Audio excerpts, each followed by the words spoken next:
Halikayo at magliwanagan tayo. Gaano man karami ang iyong mga kasalanan, handang-handa kong ipagpatawad ang mga iyan. Kahit na kayo'y maruming-marumi pa sa kasalanan, kayo'y magiging busilak sa kaputian. Ito ang request ng Diyos sa ating mga buhay. Ito ang request ng Diyos sa mga tao. Ang Diyos ay patuloy na nagpapaanyaya sa ating lahat. Sabi ng Biblia, halikayo at magliwanagan tayo. Sabi ng Panginoon, gaano man karumi o karami ang iyong kasalanan, ay handa kong ipagpatawad ang mga iyan. Kahit na maruming-marumi kayo sa kasalanan, sabi ng Panginoon, ay handang-handa kong ipagpatawad ang mga iyan.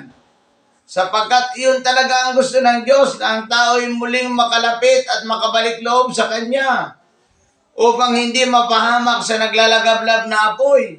Ang lahat ay binibigyan ng Diyos ng pagkakataong magsisi at tumalikod sa kasalanan upang magkaroon ng buhay na walang hanggan.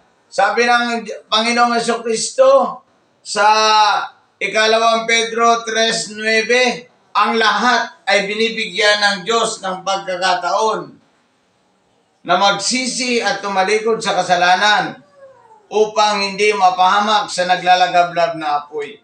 Mayroon po kasing naglalagablab na apoy na ito ang pinaiiwasan sa atin ng Diyos.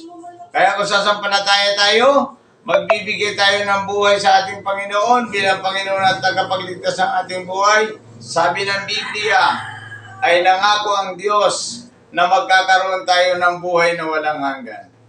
Ito ang pangako ng Diyos. Ang nangako sa atin ay tapat at hindi nagbabago. Tapat ang pangako ng Diyos na ang Panginoon ay babalik at yung mga sumampalataya sa Kanya ay kukunin niya. Tapat ang Diyos na nangako sa atin, kaya hindi niya tayo iiwan, hindi niya tayo pababayaan. Salamat po, purihin natin ang Panginoon. Ang Panginoong Jesucristo ay patuloy na umaalok sa atin na magsisi at tumalikod sa kasalanan upang mapatawad ng Diyos ang lahat ng tao. Purihin natin ang Panginoon sa umagang ito. Lumapit tayo sa ating Panginoong Jesucristo upang tayo mapatawad sa ating mga kasalanan. Salamat po. 4 na P ang daan papunta sa langit. Pagsisisi, pagtalikod sa kasalanan, pagtanggap kay Kristo bilang Panginoon mo at tagapagligtas, at pagsulat ng iyong pangalan sa aklat ng buhay. 4 na P ang daan papunta sa langit. Salamat po.